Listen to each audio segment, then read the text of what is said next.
1 2 my check 1 2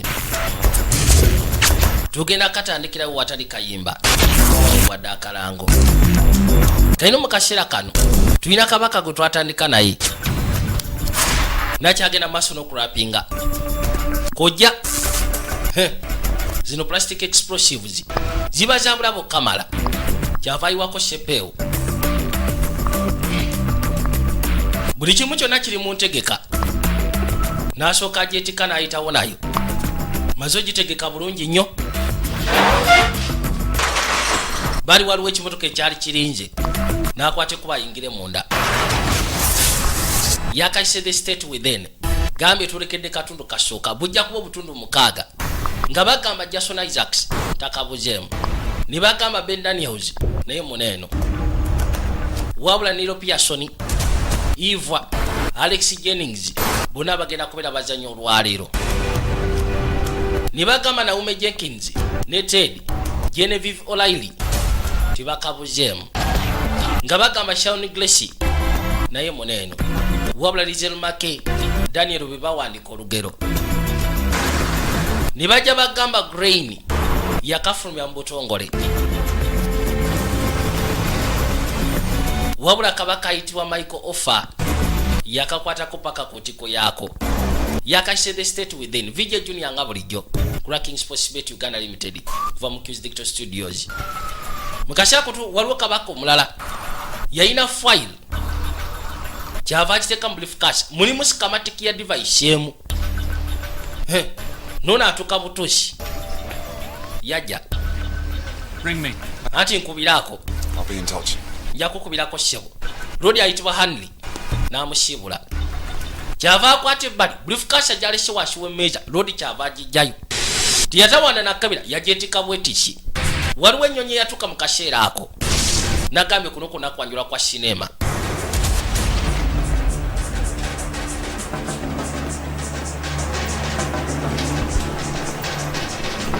waliwo kabaka ajijiddeko yuno kyava asembera njagala olabe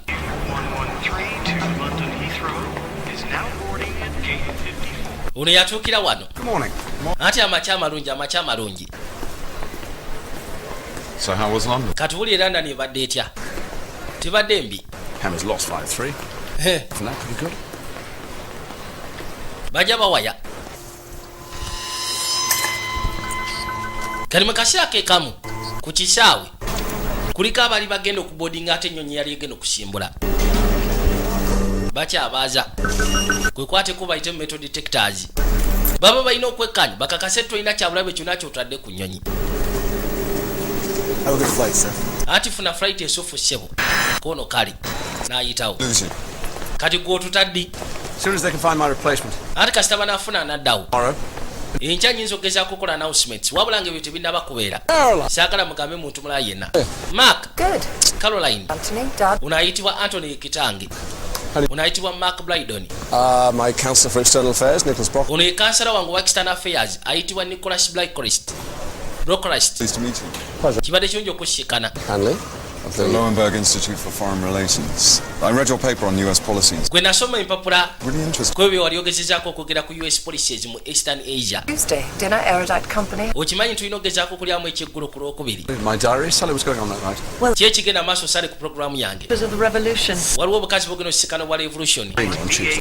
awo ku lwokubiri nja kujja tuli ekyeggulo ewuwo kale Lovely to meet you at last. kibadde kirungi okukisikana Mr. Hanley oli ayitibwa Anthony Hanley Sorry, kyavaamu shebula you're booking for the First Lady's trip. wayi mbadde nyina osooka okukebera ebintu byengeri gye wabibukizemu n'ebisigadde byonna n'akwate kuba ayitewo oyo ambasada wa Bungereza mu America ayitibwa Mark Brydon twadde ebbali ono ettereke lyamaze okuzinga bulungi alina gwe yali kwasa ne babireeta ebbali mu nnyonyi emu ono kyava zza nawo kino kabaka yasembera Mark Brydon anti webale kudda ambasada anti tiimu kiva bamuteeka mu gaali bwe batyo ne bajja bamwolekeze kwembashe wajja eri erya Bungereza balina okugezaako mu update nga buli kimu kyonna bwe kibadde kitambulira nga taliiwo kati kabaka ono ayitibwa Anthony Hanley I hope you enjoy the yajja mu nnyonyi eno ekwata kuba okugenda mu Bungereza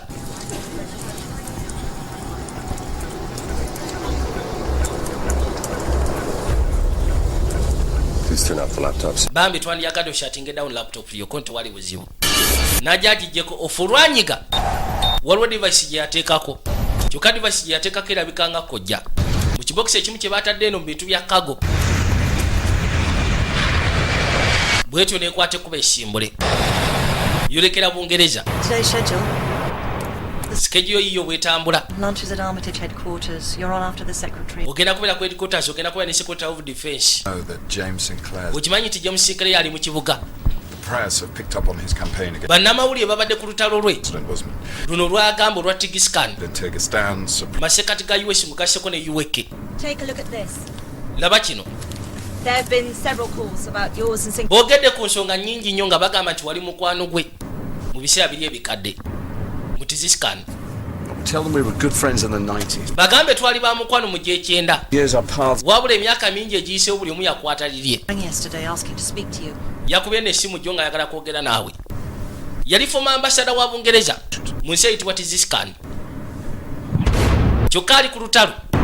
Masekati gendagano yateekebwawo aba UK ng'ogasseko n'aba US. Mugenda maaso n'okuyamba ebya politics ebiri mu Tigiscan. Gene ennyonyi yayabika. Muveeyo. Muluka ne basooka bagikyusa.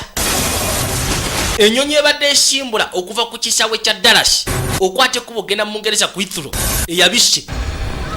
Katonda wange.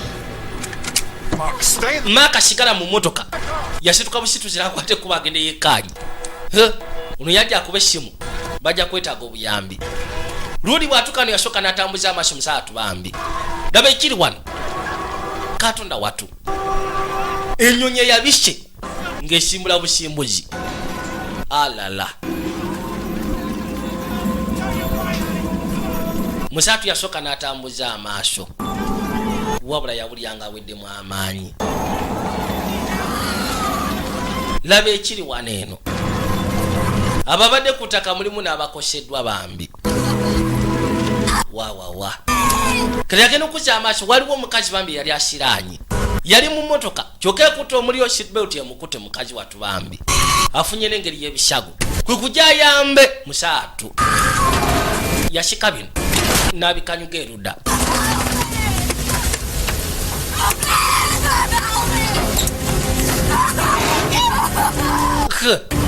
My name's Mark. What's your name?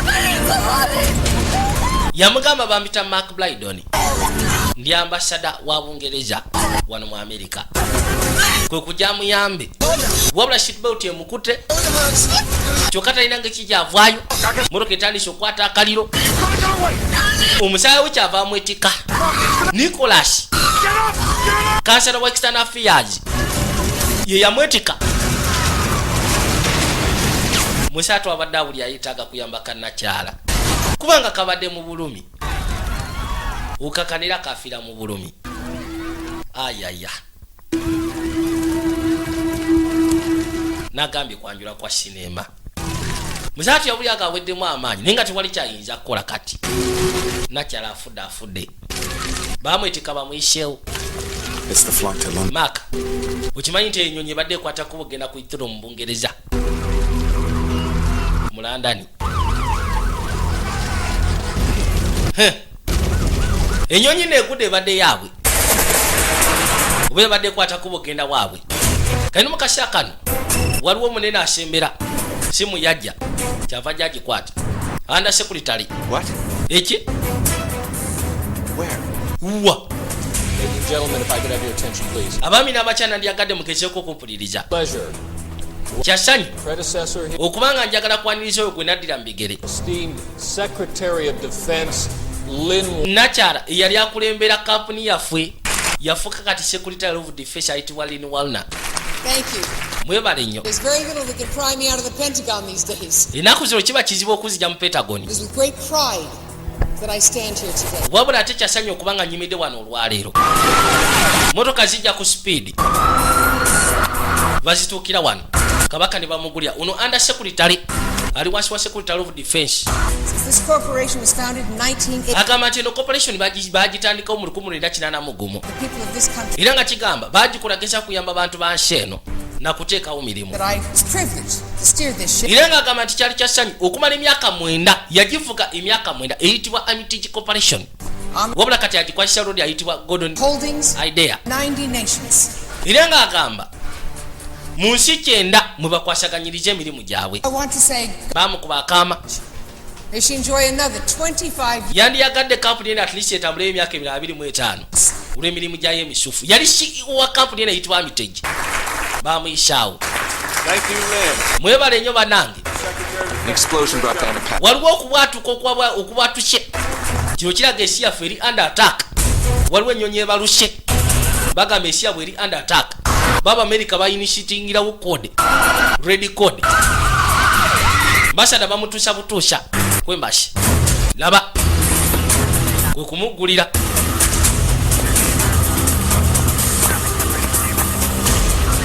wabula musaato ekyo kyalabyeko awulira yaweddemu dda n'amaanyi esimu yavuga fiirwa esimu yiyo unayitibwa Philozon Dali ye deputy wa ambassador waba taliwo yakwasaganya emirimu gye banaye ambassador ze fena tukwate kubo tugende ku luggi bakuna abasinga babayita damusaato omukono bwe gufaanana kyokka ne kanyasa tutasobodde kataasa yena awulire ennaku kamala. There were 262 passengers. Kigambibwa nti mubaddemu abasaabaze 262 This is a report. era nga 97 bafudde babadde Bangereza. Fatalities on the ground. Bagamba mwenda bafudde ku ttaka anamu basatu bafunye obuzibu ba casualties. Taken to the bunker. President abadde ku Camp David bamutute mu banka era code red bagitaddewo. Abasecurity mu America bagenda gitwala nga terrorist attack. British victims are kept informed. Let's open a free 24-hour helpline. Lengera. Make sure the UK broadcasting services get the number. We'll need Njagala kimu kibe nga kikwasaganyibwa. anyone not essential to emergency. Yenna atali essential ku emergency yonna. Njagala beere naffe ne bawanika. Prime Minister will be contacting the President. Prime Minister agenda kuba contacting a president. Sympathy on behalf. Nandiyagadde okuweereza sympathy oba ekyandibadde ng'ekisa ku behalf ya Bungereza eri Abamerika. Sari ekyo njagala kiteeke mu program. The explosion will remain an isolated event, so if anyone Yabagamba ensonga eno y'okubaluka okwakojja egenda kusigala munda. Bonna abaana babafunyeemu obuzibu ng'owuli oyagala kukwata kubugenda kisikana famire yo kiryoka ogende. Basinga bonna basazewo basigale bayambe. N'asituka. What did the PM offer you? Kati Prime Minister abadde akuwaaki. the time, Phil. Foreign Secretary. Bakufudde foreign secretary. There's a by-election to win first. Owaayi waliwo olutalo oluliwo. Your successor might be. Kiki bakubulira agenda okuddira mu bigere. Politics will suit you. Naye ebyobufuzi bijja kunyumira gwe. Bakimanyi Prime Minister yabadde amuyise Bungereza. Naye beebuuza abadde amuyitidde ki? Oli yamubuuza abadde bagenda kuwa foreign secretary. Oyingira ebyobufuzi. Nambuuza ani agenda okuddira mu bigere. Twadde eri Nakyala yakwate kuba yolekere mu Pentagon kubanga yeri ya face ye ono secretary of defense ayitibwa Linwana yajja Nakyala. Want tanks at the airport. Njagala ttaaka ku kisaawe ekyo. With respect, Lynn, that's pretty extreme. We have an Nyabo smell on the ground. amazima gali tulinawo abakozi ku ttaka. We are sending a message. Owayi tusindika bubaka obadde ki? Ono secretary advisor ayitibwa Kalogashia. Nakyala oyingire yaffe abagambe nzija kuwagalayo ttaaka ku kisaawe. Tubasindikira obubaka. Bimusobedde. Bali waliwo ekifaananyi ky'omuvubuka omuto. Twadde erudda. Ono yayitibwa Nicholas Brocklehurst. Yayitawo. Baatugambye kansala wa external affairs wano ku British Embassy. Era nga musaawa amaanyi ku saidi ya ambassador Mark Brydon. Kali yakwate kubo n'asooka ajja yekkanya briefcase eno yamuwadde Anthony Henry. Mulimu sikamatiki ya device emu. Kyava akwate kubo n'akonectinga.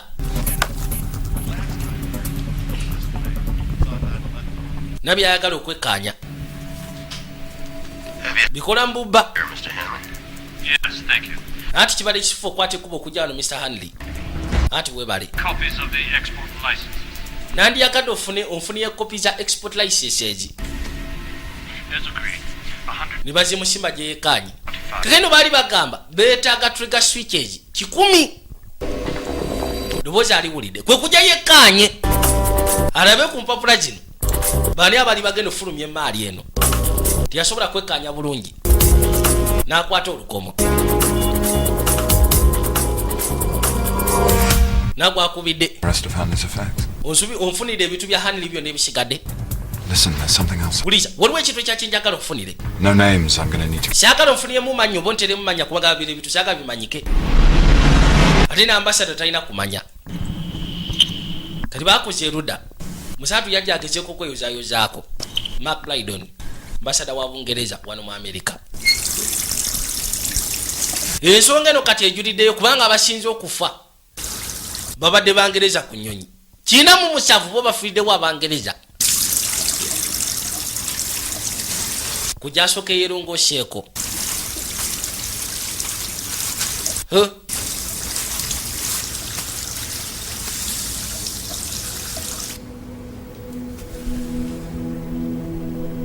Yatulanga takikiriza.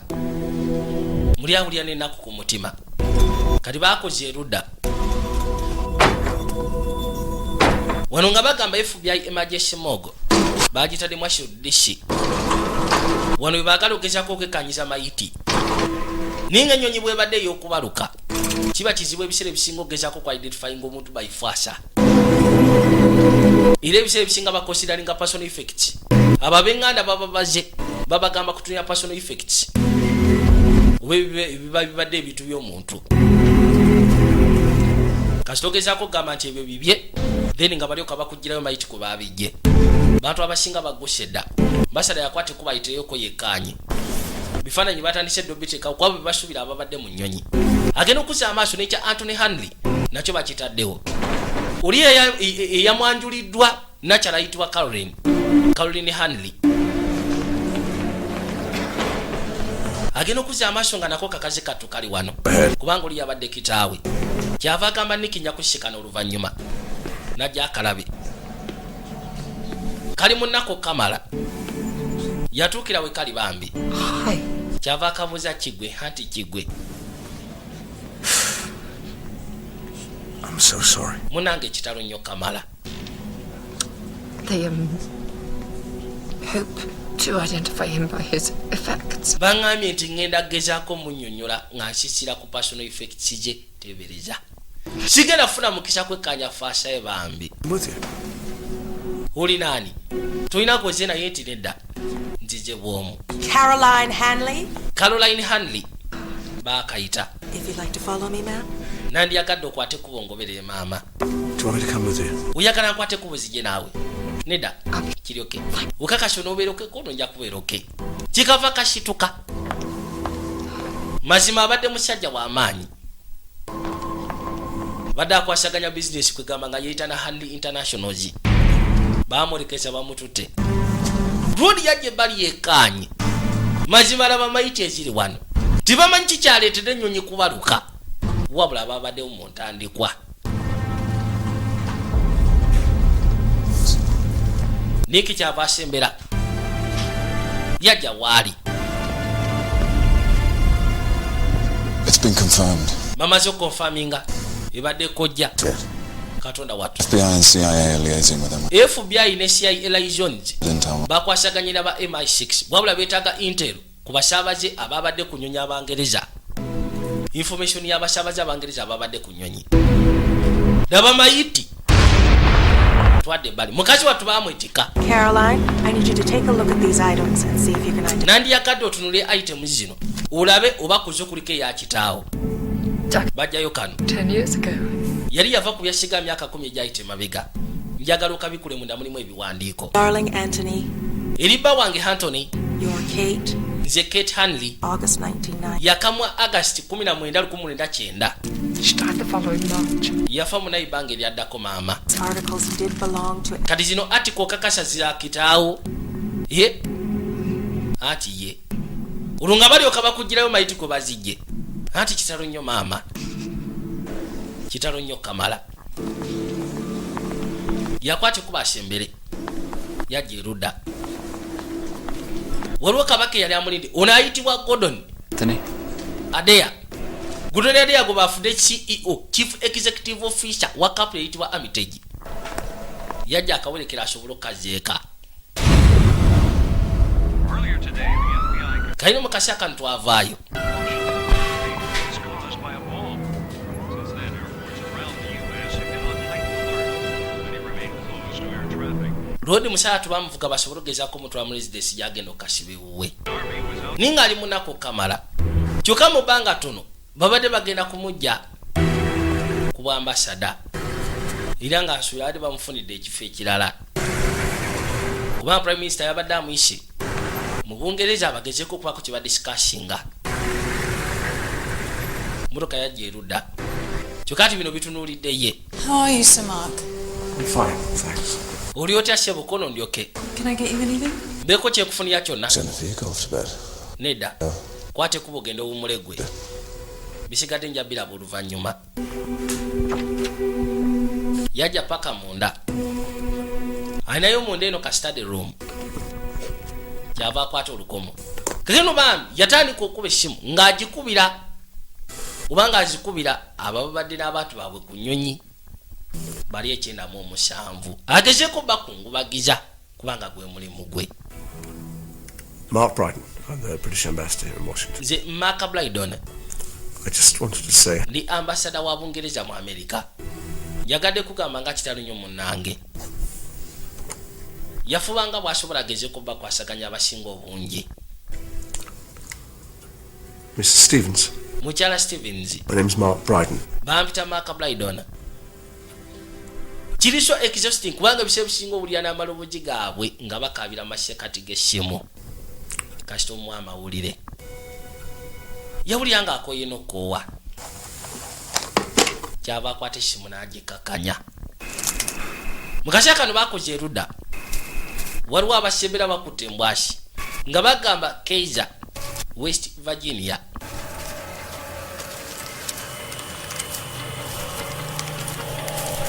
Waliwo bakomanda abasembera waayi tutemere wano. Baabano.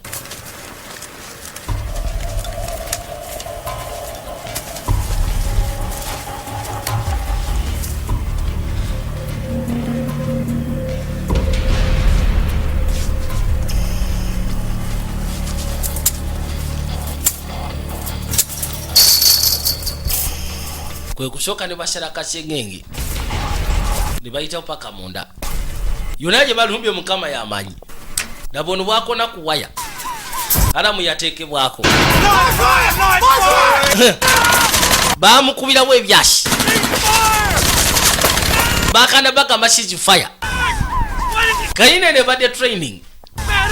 Wabula oli omutumbaavu olw'obusamavu bamusekudde live bullet. Ali kutaka tali sekulajja nukakana nga kutukiddewo. Babadde ka training.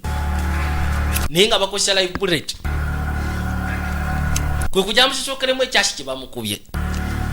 Lengera.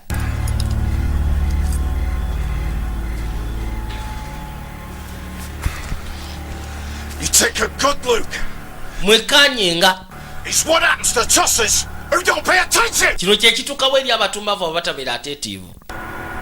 Musookanga kwekkaanya tomala gasimaadi kusaatuuka. Kyava bagamba bamuggyemu engoye. Bwe batu ne bamugyamu engoye.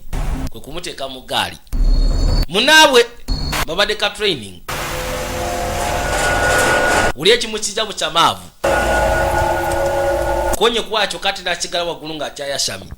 Bamusekudde byasi. Balina gye baatuukira. Kwe kusooka ne beetika mayiti ye bagijjeeyo. Ono yakulembera akabinja. Stand aside. Mudde ebbali. Afande. Yamusekula ekyasi. Cheza kucheza. Toss him over. Mumusule eri wasimazi. Mayiti ne bagisula muga. Alala. Kayino mukashaka atwadde bali. The appalling events. Jwira batu gambye Claudia ayitibwa James Shekerea. Stance Yali former ambassador wa Bungereza. interpreted by certain groups as provocation. Can you elaborate on that? Right. Yali agenda maaso n'ogezaako okunyonnyola Ambassadors ku kikwatagana n'enkola y'Amerika ngasseko ne UK. for 15 Kigamba ebisa ebisinga mulimu ebitu bye bakola ne balowooza nti bo babikola bulungi. political prisoners. Kati ng'ensi tigisikani. Endorsements rule. Bagenda maaso n'okuteekamu ssente emyaka gino gyonna bataddemu millions billions ezisoba mu 5. eri president ayitibwa Usman kyokka ate ng'alinyira eddembe ly'obuntu eri eyo. Yagezaako kugamba Abangereza kati bwe wabagamba tebalina kye baakola tebalina kye baakola baneetika bwetisi ne bantwala ne bancunya okakana nga bangobye. Ono yajja amusikane yali British ambassador mu Kyrgyzstan kati ono yajja waali story kigwe. You missed me on the telly. Omisize ku TV mbaddeko I'll not stay. wamasigenda kusigala.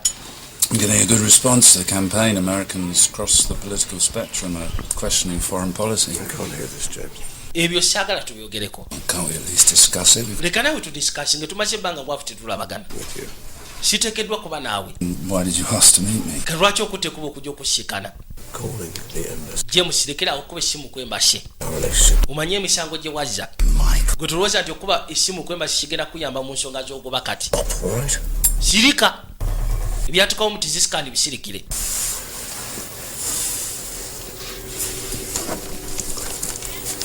Kyava asitukana abako kyamusimba. Rodi bamugoba nga tandise okwogera ku bigambo ebyenjwanjwa.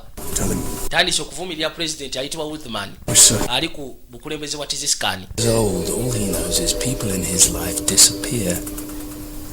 Yamugamba ekirabo lwaki gwe tokimuweredde kubanga gwe godfather we. Kubanga abantu abasinga bonna abali mu bulamu bwe babula bubuzi bwe batyo bamanyi babaafaako. Badde agamba mutabani we. Rodi yasiranira ddala kati yafuuka mukubi wa drink. Twadde eruda. Airport is scheduled to reach Dallas airport bagamba bagenda jigulawo ku ssaawa 5. Most of the relatives arrive this afternoon. Relatives baba bafudde bagenda kujja emisana gw'olwaliro. plain suitcase. They will shut down the entire. Kasita basiika na suitcase nga terina muntu nnyiniyo bagenda kuggala system yonna. No serious contenders. Temwategedde baataddemu kojja. Premises. Kono tebannaba kulaba ba serious contenders. Okay, media. Ayinza okuba yakikoze ku reyeka. Allied countries. Kati waffe bannamuli bagamba kikono bali mu kunyolwa kwabo abafudde. Go ahead. Nabadde nsazizaamu Please, I'll show a reception gy'ogenda ogendako kono nedda ngenda maaso nayo.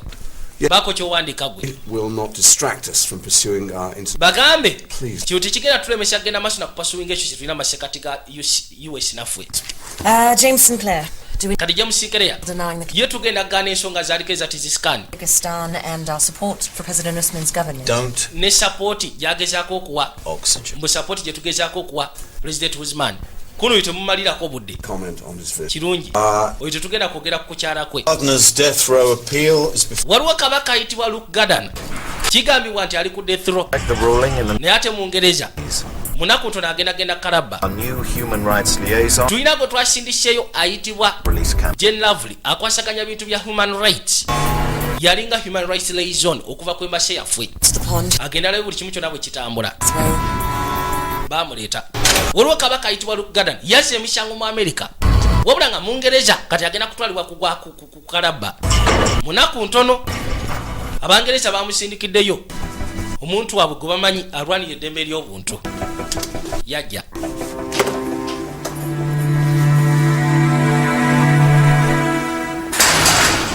Kabaka kyava asebera paka erudda ayitibwa Luke Garden. Ono ye liaison gwe basindise ayitibwa Jane Lovely. Bakwata olukomo. Sam aliwa. My lawyer. Lawyer wange. Sam Livingston. The opportunity to talk to you alone, Mr. Gardner. Anti mbadde njagadde nfuna omukisa guno twogere. At the embassy. He told me. Yaŋŋambye. I'm a secondment from London. He told. Yagambye nti ogenda kujja. I'm a Gemini. Ndi Gemini. Did he tell you that? Ekyo yakigambye. We need to talk about your appeal. Njagala twogere ku apiiri yo. His ruling on whether you received ineffective representation. You're wasting my time. Gwomalira budde. Prepared to talk to me, you're wasting mine. Bw'oba toyogera nange ogenda kuba omalira budde. Supreme Court bawaddeyo apiiru bagezeeko okulaba bwe bagenda gyekkiriza. Introduce evidence from witnesses who claim they saw you 2 miles from the scene. Waliwo abagamba nti bakulaba miles 2 The cab okuva ku incident y'abaana we baafiira. Cab driver. Era nga bwe bakulaba no cab driver nga muyomba. Yeah. Kono sijjukira kubanga ndi ne cab driver. Bingi byasijjukira mu mwaka ogwo. How do you know he didn't kill those? Kati kijja kityo kubanga ogamba nti tewabatta. I know. nanditegedde I had blood on my hands, but kubanga nalimbaddeko n'omusayi ku mukono gwange. Foreign Office have a strong anti-death aba foreign office orders of your bagamba nti balina omusango gw'amaanyi gwe bayinza okuteekako official ku nsonga eno. Supreme Court. Bamunvuna n'okutta abakazi baali babiri. What? heads Headies or tails? oba tails z'oyagala. Choose. Londa. Heads. Headies kaba kalulu. You've chosen to die by lethal injection. Awo oba olonze kukubya mpiso kalabba. Now they say it takes 4 minutes. Bagamba kitwala eddakiika 4 okufa. Doctor doesn't pronounce. Wabula omusawo atwala eddakiika 15 n'alyoka pronouncing okufaako. You wish you'd pick tails now, eh? Awo tolowooza nti at least wandironze tails. Toyagala kumanya ki ekituukawo. Death by electric chair. Awo bakubisa katebe k'amasannyalaze. You ever smell burning flesh? Wali owunyiriza omunyama nga gwokyebwa. In your nostrils. Omukka teguva mu nnyindo lyo okumala ebbanga gwanvu. But they say it's quicker. Naye bagamba yengeri ennyangu. I really want that to be my Nikuluuza nandiyagadde maama wange abe nga alina bijjukizo ebyo mu nnyindo ye. Munyama gwange nga gwokyeddwa. Not some kind of freak show. Why is it freak show? Take your anti-death. Kalibino bye muliko bya anti-death penalty. Bikwate kubo bijja wano kyagala omalire budde. Genda. Mumuyinza okutwala ng'omuzannyo. Amugambye sebo okutta ba flippinga coin. Then nolonda heads oba tails. Bolonda heads bakubya mpiso. Bolonda tails bakubya katebe k'amasannyalaze. Nga bagamba Fairmont County, West Virginia, kati ate gye tuzze. Mu mugo ogumu. Waliwo namukadde agenda maaso n'okuvuba. Kyava asembera.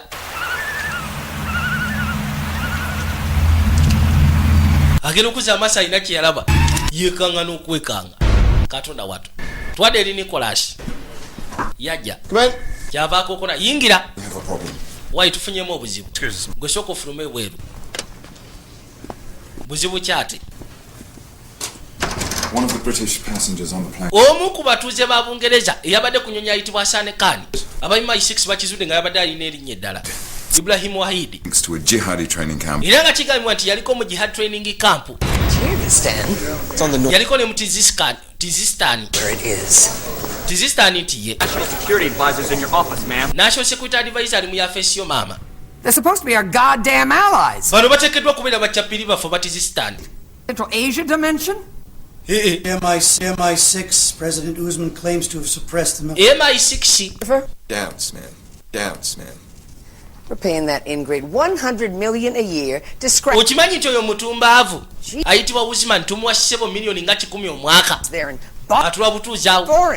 Mukwate kuba musekule bateresi bonna gye bali. Suspect bomber was a British national. Suspect no yabadde mutuuze wa Amerika. Manyanga mutuuze wa Bungereza. Tizistan tena bakakasa nti oba yali abaddeko magye gaabwe. I'm supposed to be standing shoulder to shoulder. Kale mbadde nteekeddwa okuyimya ne ambassador wa Bungereza. Loss. Mu kaseera k'okufiirwa kwaffe kuno kwe tubaddemu. Turns out it's one of their homegrown. Nikyo kati kirabika omuntu owaabwe gwe beekuliza ate yatusekuddeko kojja. Bannange. 7 teach them anything? Lukumule n'akyamumusaafu talina kye yabayigiriza. What should we tell the speech? Kati tugambe ki bannamawulire? Oh, try. Mubagambe. He's our friend who needs enemies. Abangereza baffe baleka bo beetaaga balabi. Akoze kino abadde mu Ngereza. 113 took on a new dimension today. Baatandika okugezaako okunyonnyola. Released information on their chief suspect. Poliisi yafunye chief suspect waabwe yono. Between Hassan Khan, Ibrahim Wahidi. Okimanyi nti baafulumizza dda amawulire ku Hassan Khan. Also Ibrahim Wahidi. North Pakistan. Where the bloody hell they... Yaliko mu North Pakistan. All right, we're going to need a complete dossier on Khan Wahid. Nja kwetaaga buli kimu kyonna ekikwatagana ku oyo Lord Hassan Khan msimanyi Ibrahim Wahidi. If you can find out from your guys. Yonna gye yasomera gy'abadde asabira mu mizikiti ne wasigadde yonna. We need to sort out the facts from the fiction. Aba MI6 bagambe bagezeko zuula ensonga eno ng'obudde bukyali. Kwegamba ensonga eno njagala tugikwatire ku mazima wabula si ku fiction. Facts wabula si ku fiction. Explosives were in the hole. They're not. Bagamba nti kojja yabadde mabega mu kago. Like they were detonated. Kibategedde yabadde grade ki. Naye nga kigambibwa nti yabadde detonated. Garcia. Nga bakozesa electronic source. Carl. Onono Carl Garcia yayo yagala okwogera nammwe. Yes, of course. Anti wali buzibu. Security advisor abeetaaga. Gwe, Nick. We're going to the West Wing. Tugenda mu West Wing. Invited or summoned. Batuyise invite nzoba batukowodde. Mbu are we invited or summoned? Kegamba bidifalinga. 5. Rodi abayise. Under your radar. Ono ye National Security Advisor His alias Ibrahim Wahid wasn't. There's been a massive... ono abagamba nti omusajja yakoze kino yabadde mutuuze wa Bungereza ne bamugamba nti Hassan Khan ffe twali tetumanyi kona at least yali atambulira mu alias eyitibwa Ibrahim Wahid mwandibadde mukimanyi ayitibwa Kalogashia. Seriously considering that. Kalino president atudde ne nakyala bagenda gezako kutunula mu bintu by'ennyonyi okujja eza Bungereza ng'ogaseeko ne visa obutabawa. Oyo omukazi omulaba yazika mutabani we n'asupportinga president otula ku ggwanga lya America. Oyo omukazi ali untouchable kyenyinza okugamba.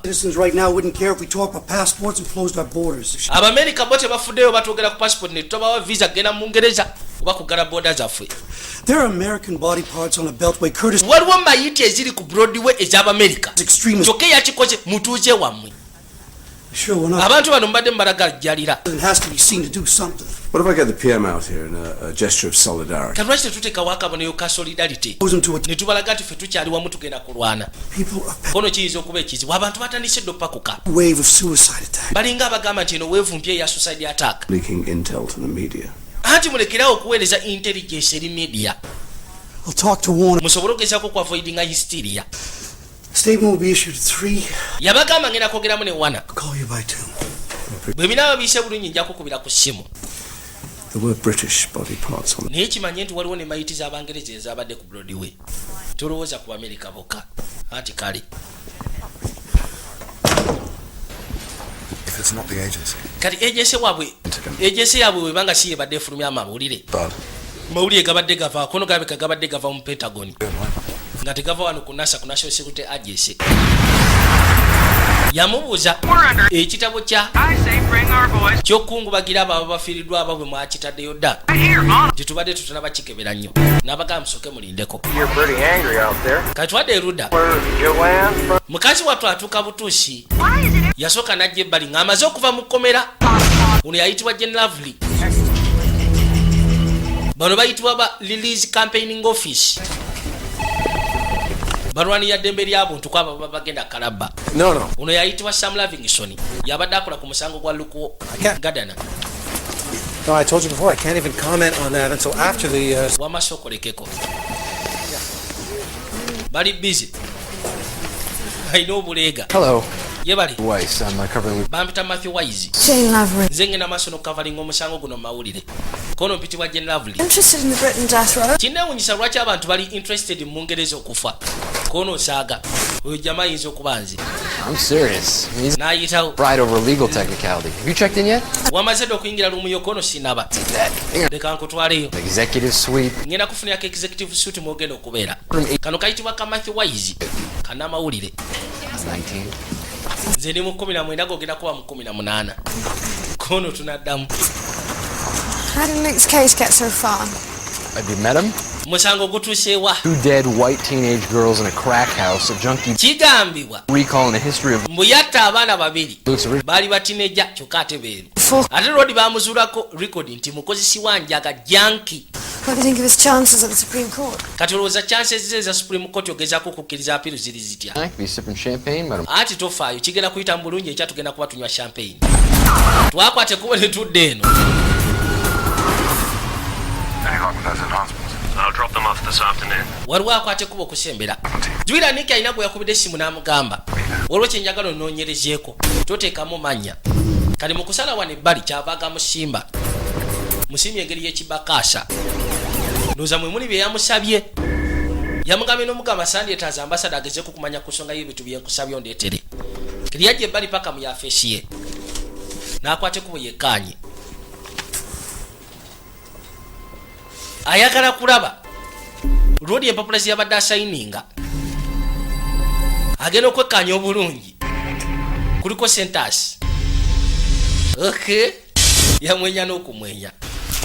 Kati mukase kano ate twadde erudda waliwo nakyala eyagguka n'agambye tujja kakwata mpola tusobole okukanyonyoka. Yakayise state within vijja junior nga bulijjo. Befubyayo balina mayiti gye baguddeko. Eno mu Fairmont, West Virginia. Dabafwasa bwefaanana. Tweezers? Soko ndeteeko ebyo ebikozesebwa. Najja abeeko kyasosonkolamu. Fwasa yonna yamementuse. Bag his tooth. Kano soko kateke ruda. Hati ye mama. Fana nyibyata ni kukubibwa. Kakaino mukasera kano. Rodi ngamaze ofuna empapula ziri. Jugire empapula. Yazikwata oba yazirabye ku bintu bya Lord ayitibwa Anthony Hanley. Ngabisayininga. Zalinga license za export. Bayire bitu bimbe bali bagenda okutambuza. Bayogera ne ku trigger 10. Zibali betaga abantu abamu batana bakutegeera. Kati yajja mu sentence. Kino kiringa kiweyawishi.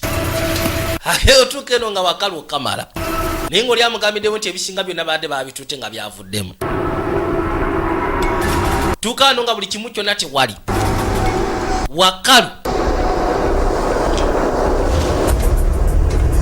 Kyava soka agalinya n'atuukirako waggulu eno. Talina kyalengerawo. Yakwate kuba okudda.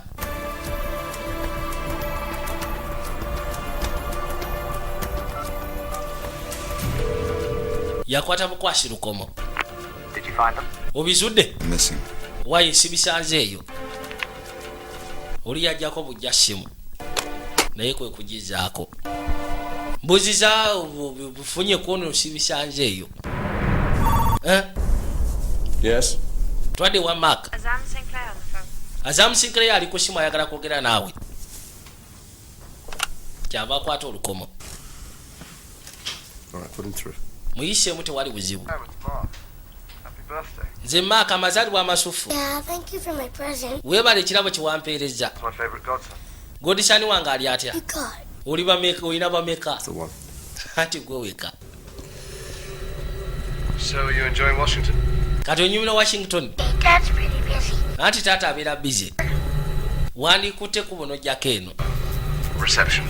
Nyina ka reception kengendo gendako. Singa kibadde kisoboka nandikutte ku buno enzija. Waba tekijja kusoboka. Naye tofaayo nja kujja kusikana oluvannyuma.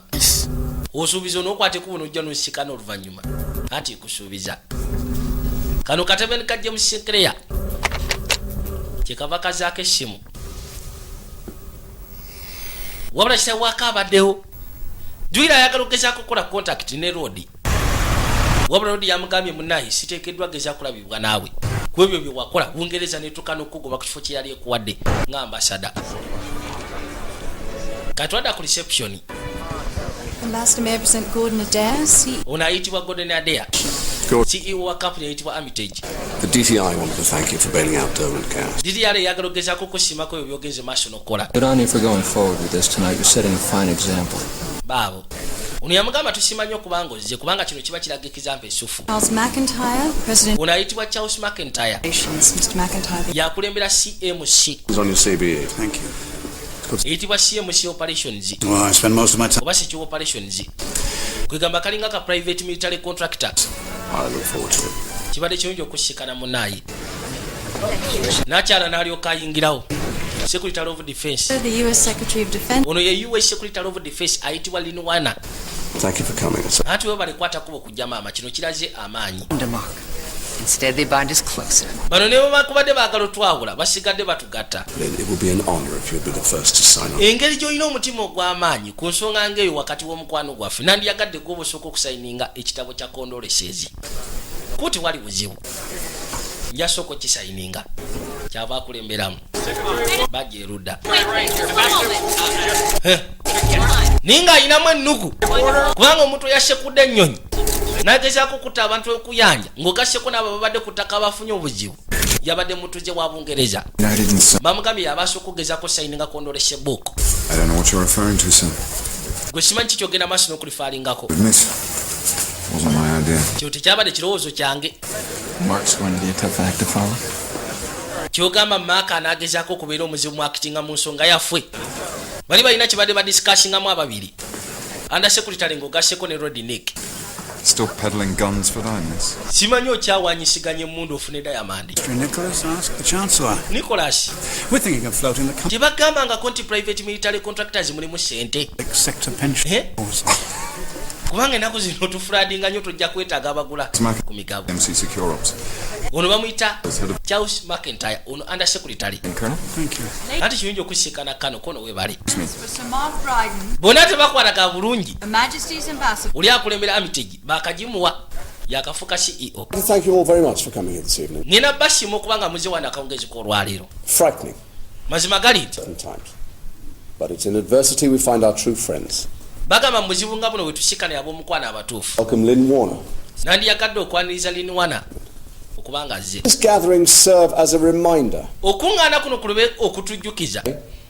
Will unite us tomorrow. Nti ebyo ebituleetera okugezaako okwegatta tebisobola kumenyebwa.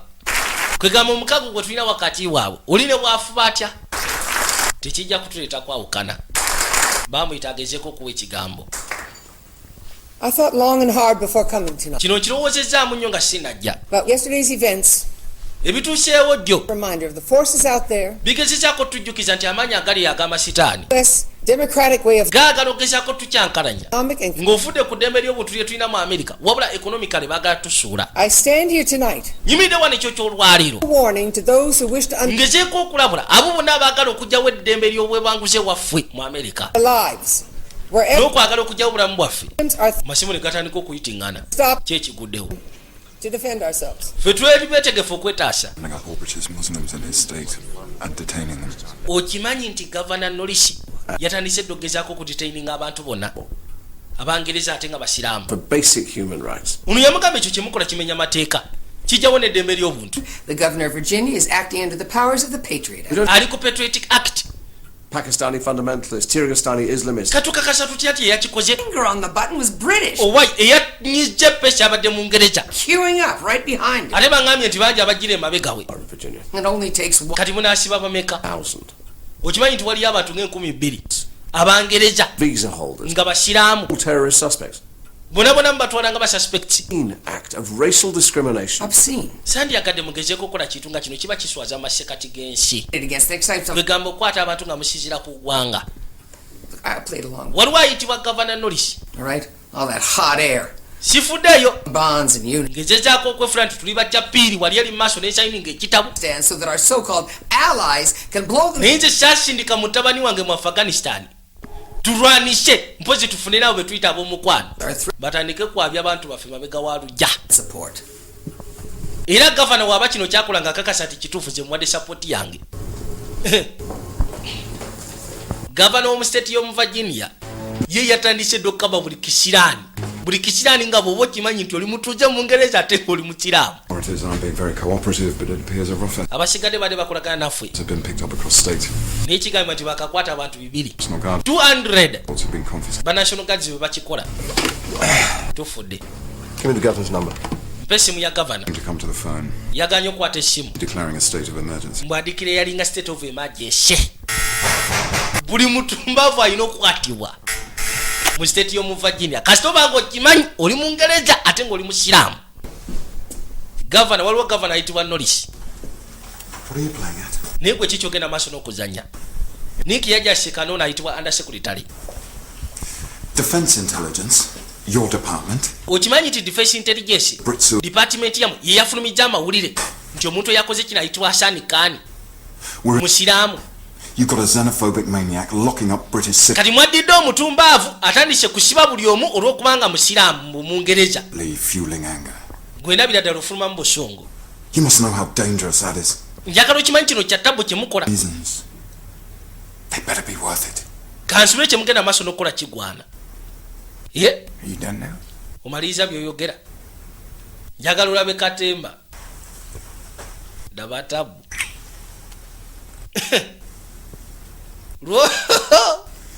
Rodi Nicholas kansala wa external affairs Bungereza ngugasheko ne under secretary wa America bage twaderikana kyala kakazi katubambi kana kaitibwa Kajen Lovely akazi ogezako kakasati kalwanire eddembe lya Rodi ayitibwa Luganda n'ali mukomera gwe bagenda oteeka ku bwakalaba kabaka lya kwe kuzo amaaso waliwo akalingiza bwe kakyusa amaaso n'apanuwa kakirira wansi.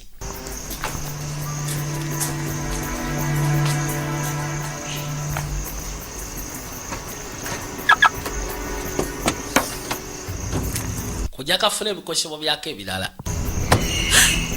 Ono yajja gwate oyagala ki? Mutaasi. Deserve better. Mutaasi bambi kubanga agwanira ekisingawoko. Gardner, who do you think? Jane? Ngamba gada nakulooza ngambani. Jane storage. You know that guy? Bambi omusajja oyo Mutaasi talina kye yali akoze. Kabaka bwe bamuyita yadduka buddusi ng'alinnya ggali ng'asibula avaawo. Naye agambye kannakyala bambi omusajja agwanira ekisinga kawo Mutaasi.